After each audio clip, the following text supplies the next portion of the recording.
You are already on the path of awakening. It's time to transition from a life of struggle to a life of play. It's time to discover your autonomy, agency, sovereignty, and potency. Welcome to Reveal the Game of Life. Hello and welcome back to Reveal the Game of Life, the show where we take these huge, highfalutin, esoteric concepts and we break them down into practical things you can address today to bring yourself into more alignment, flow. I'm one of your hosts, Chris Tomaso, and I'm here with the other host, Molly Mandelberg. Bum, bum, bum, bum. And today we're talking about logic versus intuition. And the reason we're talking about it is the world that we live in, the Western world, is essentially dictated by logic. Like the more we live, the more our lives become kind of subject to algorithms. And, the people who have the most influence talk in a way that if we can simply just reduce things to the perfect formula for living, it's logic, and you have the perfect priorities, then that will lead to happiness. But through the practice of the kind of spiritual work that I do, I have found an equal and oftentimes superior way to experience and actively, practically live. And that is this intuitive or relational way of living. And this is becoming more and more important. Logic, and what I don't want to say to demonize one or the other. Intuitive ways of being have often been demonized. It's like too touchy-feely, or it's too woo-woo, or it's not in touch with reality, or get serious, or who's going to pay for it, like that kind of stuff. So the people who tend to have the most influence on the way we all think are the people who are the most logical, the most rational seeming. But it means that we are trying to solve the very multidimensional problems of our lives and reality with one part of our brain that is really good at pattern matching and organizing things in sequences. And when you think about it from that perspective, it's actually kind of insane to do that. Whereas, like, for example, I was having a conversation with someone and they were talking about how, I don't do a budget. A feeling of a budget is like stressful. And so I have all these issues with money. And I was like, well, instead of saying do a budget, which is a algorithmic or programmatic way of viewing it, why not see it as a relationship with money? So instead of, I'm going to solve this by figuring out the right way to solve this puzzle, instead say, I'm going to solve this by saying, well, what if money was a person? How would I treat it? How have I been treating it? And so it's changing the frame to get different kinds of information. Oh, well, I don't want to deal with it because I'm too scared. Well, if you had a friend that you never wanted to see because you were too scared to even look at them because of how that might trigger you or affect your life, how do you think they would feel about you? What do you think the future of that relationship would be like? They wouldn't want to hang out with you. They wouldn't want to hang out with you. So I bring this up because right now we are doing New Year's resolutions. A lot of people are thinking about the year ahead, and they tend to do things like set goals, which in my opinion is a very logic-based way of seeing. And I think that I've had issues with setting goals for most of my life because it doesn't allow for that intuitive relationship lens. So I want to offer a different way of doing it. But first I wanted to kick it over to you, Molly. How do you find the balance of logic and intuition in your life? Yeah, it's a interesting game to play for sure. I think I feel like I'm a very rational, logical person. I take time to think about an action, and once I understand it and how the process would rationally work, then I take the step and make it happen. That's the logic. Logic is very much based in this reality. And what's also true, especially anyone out there listening to this podcast specifically, you are very likely an infinite being who exists beyond this reality. And the more that we try to use logic, the more we sort of concretize and like conclusion ourselves into this reality, which is by design limited and sometimes stifling and often sticky to move around in. So the intuition is really the place where we're willing to be guided, the place where we're willing to know things that don't just like rationally make sense or feel justified by the evidence this reality is giving us. It's that intuitive hit, it's that gut knowing, it's that desire to leave a few minutes later than you thought you were going to leave and then somehow getting there perfectly on time. It's the like choice to reach out to someone right when they happen to need to hear from you.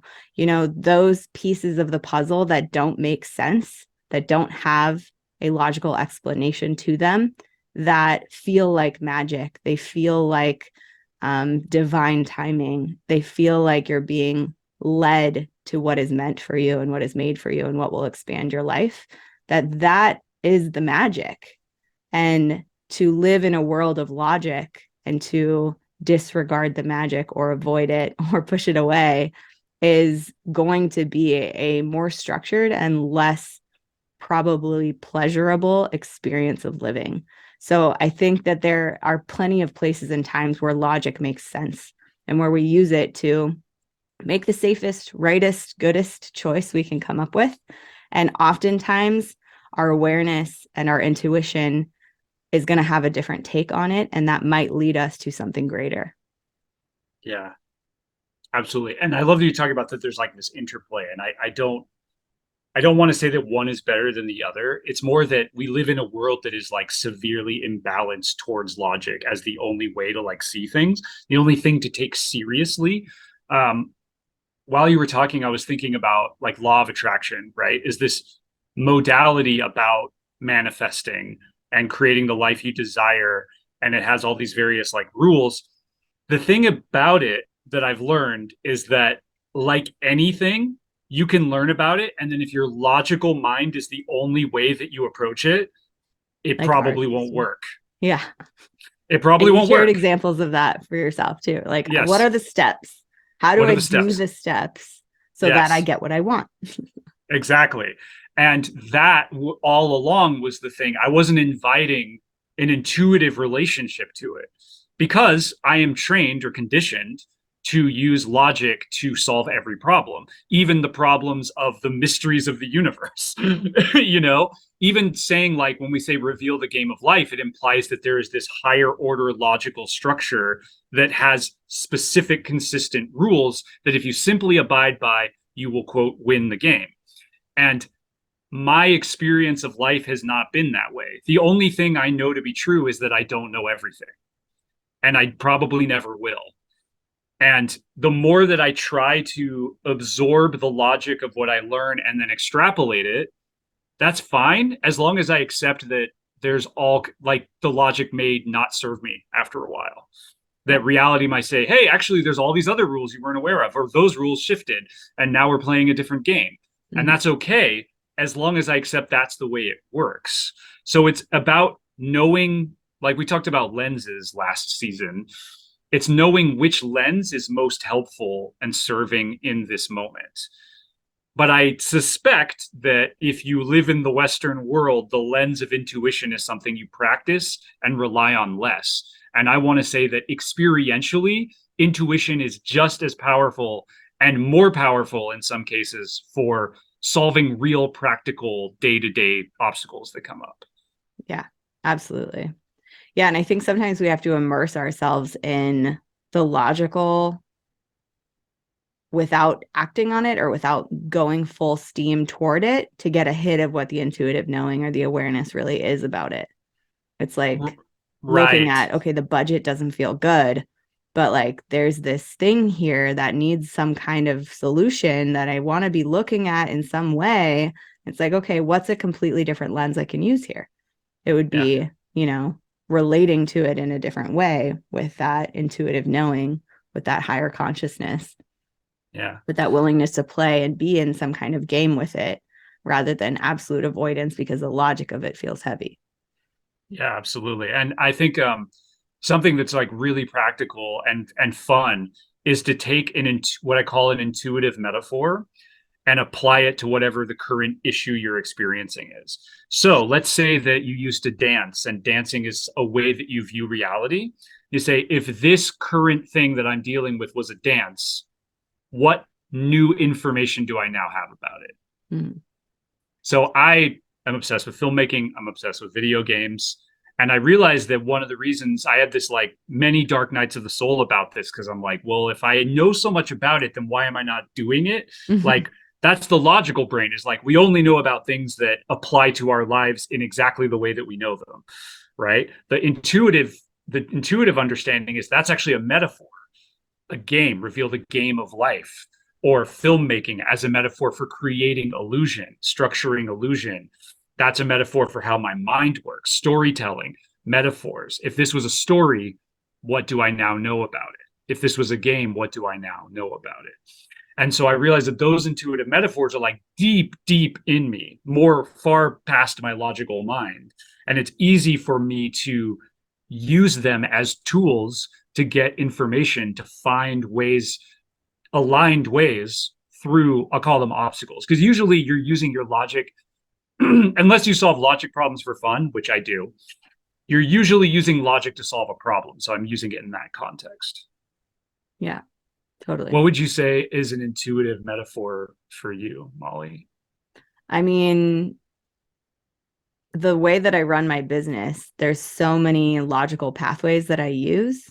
And Yeah, even with my clients, it's like, okay, I know that if we are to up the broadcasting, the right. visibility, the amount of messaging, the clarity of your call to action, that should bring in greater results.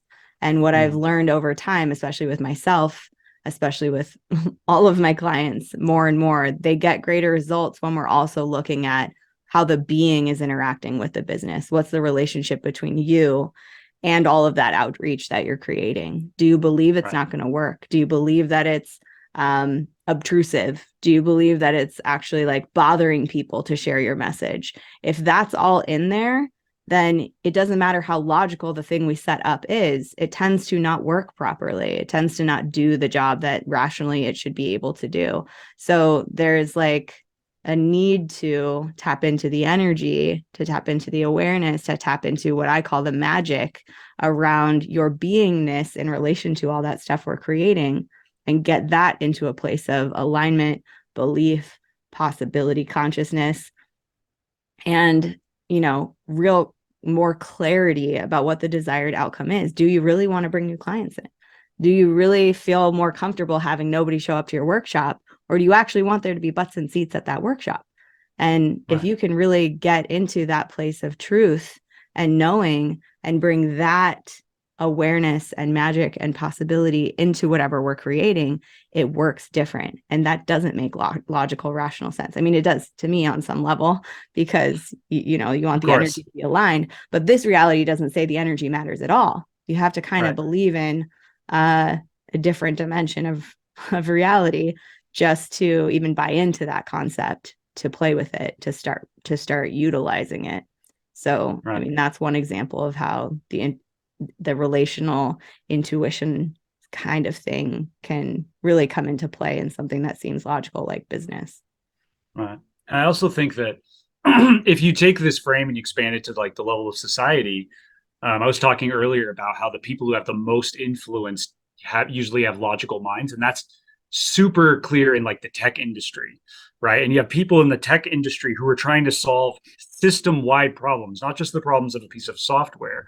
They're trying to solve what makes people happy, what gets, how can we build like neighborhoods, like smart neighborhoods.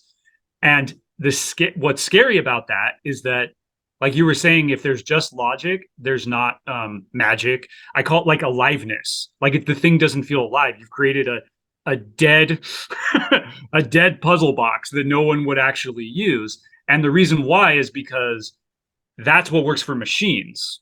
We may get to a place in the future where we actually relate to machines on an intuitive level, but currently we relate to them on a logical level. And right now, machine understanding, whether you're a programmer, whether you're a CEO of a tech startup, machine understanding is like prized in society, whereas intuitive understanding is kind of prized, but not broadly. It's only in these like niches where it's like, oh, okay, you're into like Reiki. Okay, that's cool, but we Yeah. wouldn't make you president. But I mean, Like we even wouldn't. then, not sorry, I didn't mean to cut you off, but even Not at the all. startup, the Silicon Valley dudes, like, Yeah, there's so much of that culture now that's starting to become aware of this higher consciousness place where bigger answers can come through when you're not stuck in the logical mind. And they're like experimenting with microdosing and going to Burning indeed. Man and like trying to tap into a higher level of consciousness where different solutions can come through that the present current logical mind doesn't have access to. So even in that space, we're starting to like tap into a higher dimension of Right. magic that, yeah, they're even honoring that in like some pretty forward thinking business spaces.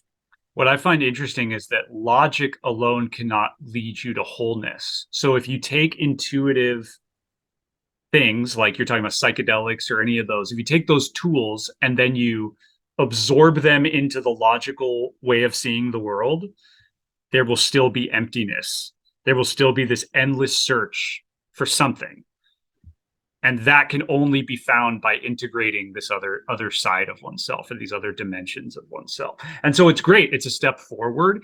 And at some point, there will have to be this understanding that it's really the mind. Like logic is, in a sense, the domain of the mind, we'll call it.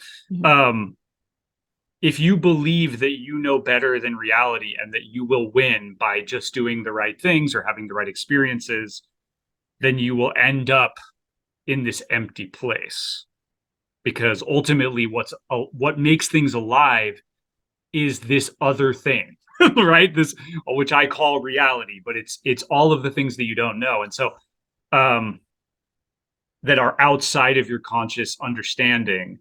And I wanted to bring it back to the New Year's resolution because when you set smart goals for this is what I want to achieve in 2023, let's say, you don't know what the universe has in store for you in 2023. So at best, you can only make goals based on who you are now, not who you will be. And at best, you can only see into the future through the lens of what you now know. Whereas the most amazing experiences happen from a place of the unknown, from the things we didn't see coming. Yeah. Which is why I think, I mean, not to shit on resolutions, but tapping into an energy that you want to bring forward into the new year is a lot more powerful than, I'm going to work out 3 times a week or else I'll be wrong and bad. Right. I'm going to Indeed. shame myself into some new kind of action that makes me into what I think is a better person than I was before. It's like, no, what's the energy you want to live into? What's the place of like expansion that feels alive to you? And then that is an intuitive path forward into, you know what? Like motivation for me or like alignment for me today feels like endorphins. How can I get more endorphins in my body? That's what I'm getting. Like I feel a need for. That's going to contribute to that energy expanding in my life. Yeah. So it's a different, that's like the word of your year is a lot different than making a resolution. It's from that Yeah. intuitive place. Yeah, exactly. And so if I can share like how I've been constructing my resolutions linguistically, instead of saying I will go to the gym 3 times a week and do it for this amount of time or hit these like metrics, all these goals, that's all logic stuff, right? So another way of thinking about it is I found inspiration and expression in my gym visits.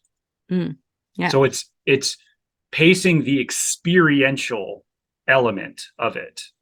And it has been true. I set that intention. I like to set intentions with the moon. So I'm actually about to set some because of the new moon. But that was the last new moon. And in this month, I went to the gym more times in a month than I ever have in my life.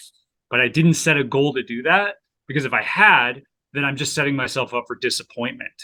I'm trying to use logic to solve this thing. And so instead, I invited myself to expand in a way that I wanted to by making it somewhat vague, but also like I know if I'm experiencing inspiration and expression, Mhm. if that feels right to me. So it's not having goals or not having a direction for your expansion, but it's just a different way. It's talking about it in a relational way. And that's been like a serious game changer for me in terms of getting excited about checking in with my ongoing progress. I used to not want to do that because I would ultimately assume I'd fail myself. Like I wouldn't show up in the ways that I needed to show up. But instead, I was just essentially playing a game that I didn't enjoy. And then when I didn't play the game, I beat myself up for not doing it. Yeah. Yeah. And I think over time you get better and better at redesigning your own game so that it works for you. And if you don't, then it's worth looking at how can I make this game work for me a little better? Yeah. What does Yeah. alignment in this game look like? Yeah. Yeah. Like for me, if I'm putting something, I have a long list of things I'm working on or creating. I'm usually working on 12 different projects at a time. But if Yeah. something's not moving forward, I start asking questions about it. Like what do I need to feel inspired about this? Or what do I need to feel like I'm taking steps in this direction? Because this is something I really do want to see happen or created or produced, depending on the project. And then I figure out the hack. I figure out the shortcut. I figure out a way that it's going to feel inspiring and motivated. And usually for me, that looks like bringing a relational aspect into it, like having somebody who I meet with every week to work on my book, or having somebody who I, create a point system with where we get, gold stars and high fives if we both do this kind of thing together. Right. Yeah, I'm doing a fun game right now with social media because I love showing up on social media, and also I often prioritize my other projects to that aspect of my marketing. And so I'm playing a fun game with one of my friends where if we make reels or we schedule posts, then we get gold stars. And if we say we're going to do something and don't, we lose gold stars. So we've created this like Mm. fun motivating factor just between the two of us that is having us create things that we wouldn't otherwise create. While that seems like a logical, rigid, like win or lose kind of game, the fact that we're playing it together, the fact that we're showing up to like laugh about it and like share our ideas and like high five each other along the way makes it this more um, pleasurable and like fun experience. But I had that intuitive hit first of like, what would it take?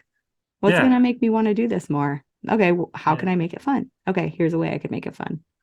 Right. Yeah. It feels like alignment for you. So it's also the logical mind wants to have like an objective set of success metrics that works for everyone, where it's just not true at all. Like alignment for you could look like what you said, whereas we actually had off mic like a few conversations last year where I was like, do I even like games? Do I like game design? I don't know.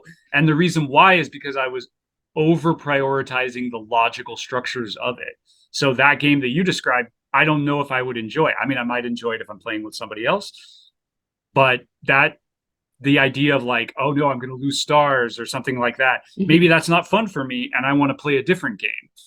Maybe like one of the things that I like is it's a great place to just listen to the podcasts I like to listen to. So I spend time on the things that I care about while working out at the gym. Yeah. And that's fun for me. Is I enjoy that. And I like the thing that I prioritize is this feeling of the kind of like runner's high or endorphins. Like that's the thing, I go for that, and then I feel good about that, and then it's like I did it. I don't even care how much time I spend or whatever. It's just about having more of that experience in my life. Yeah, totally. And that's why it's so important to pay attention to what works for you. Like I got Yeah. hooked on working out at Orange Theory Fitness because I love to see the numbers of how many points I got. Right. Yeah. And so that for me, the dopamine hit of achievement of points of, things Yeah. unlocked or numbers saying, yay, go you, that really works for me. And because I know that about me, I fortunately found a place that, yay, if I show up, I leave there feeling high as a kite on endorphins every single time. But I also get to look at all these numbers that say, wow, look at you go. And I get to be Yeah. like, oh, I did that. Yeah. Yeah. That works for Absolutely. me.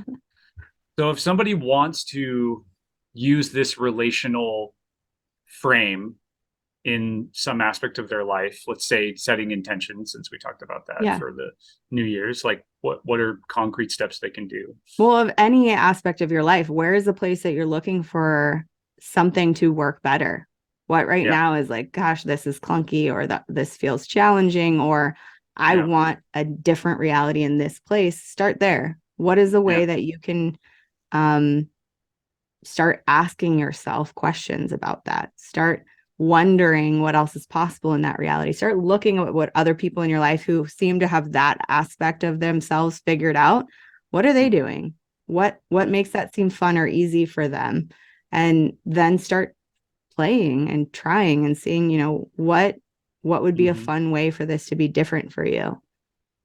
Other things that I think I love those, and I wanted to say like about relational kind of skills. Um, Listening is one huge one. So like journaling, I love journaling, and there's nothing on the record that says I don't. Um, um, Scroll back to see. Journaling, like, what does reality have to show me that I don't see, or what does I should say, what does spirit have for me to say? Yeah, Like, asking what messages are there for me around this? Just starting with that prompt and then you'll get something. yeah, so there's that listening, right? And then there's the paying attention. That's also a great relational thing. So if I pay attention to this thing, what am I seeing? Like if this thing was a friend, what would that friend be telling me? You could even dialogue, like there's you, and then there's a representation of the thing that you're working on, Mhm. and then you can just ask it questions, right? Um, and then there is the intuitive metaphor. So if there's some metaphor that comes up for you, another one I wanted to share was a friend of mine is a gardener, and she's like trying to expand her social media. And it's like, well, if your social media was a garden, what would it need? What does it want? And she immediately knew, Mm, because there are these things that we just know how to relate to reality. We just have to give ourselves permission that it's useful to do that.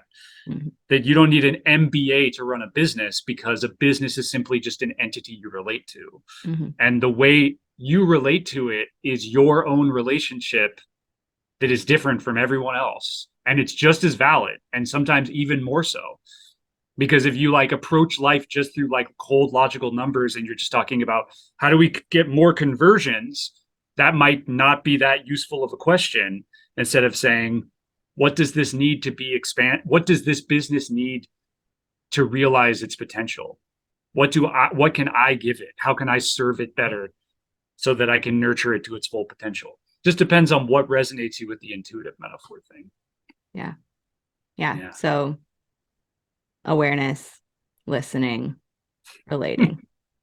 Indeed. Yeah. It can be that simple. And something that I also like is, if you're not used to this, is you could say like, what's the logical, you could literally ask yourself, what's the logical lens of this? Well, I want to set these goals and these areas and these KPIs with each goal. Great. That's been expressed. The logical side's important. Mhm. Now, what does the intuitive side have to tell me? Yeah. And Yeah. so it's literally just, yeah. This Sorry. sort of relates back to the creative process that I learned from my mom, who's been a prolific writer for many, many, many, many years, decades. Mhm. And that the left brain is the logical mind, and that it wants to come in and edit and control and make it right and keep you from saying something stupid and like delete, delete, delete. And the right brain is the creative mind. That's where the poetry, the inspiration, the romance, the intuition, all of that comes from.